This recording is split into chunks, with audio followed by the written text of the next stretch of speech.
શુક્રાચાર્ય અસુરોના ગુરુ શુક્રાચાર્ય હતા.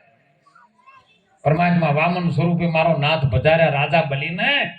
એ ગુરુ શુક્રાચાર્ય એમ કરીને કહે છે આ તો સર્વે વસ્તુમાં છે. આ જે બધી વસ્તુમાં અણુ અણુમાં છે ને ઈ રહ્યો આયો છે. બલી રાજા તું જોજે વચન ના આલતો ને કે જો.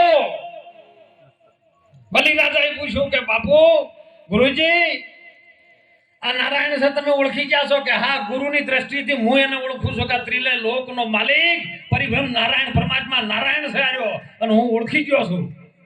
જોજે વચન આપતા પહેલા 100 વખત વિચાર કરજે.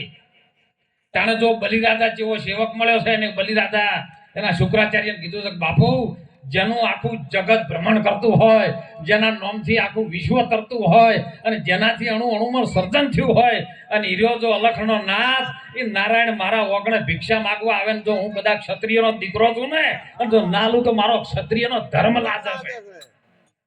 અને જો તમે મને આ નારાયણથી મળવામાં રોકતા હોય ને તો આજથી તમે મારા ગુરુ નહીં સાહેબ. પ્રતિજ્ઞા આપી દીધી, જળ લીધું.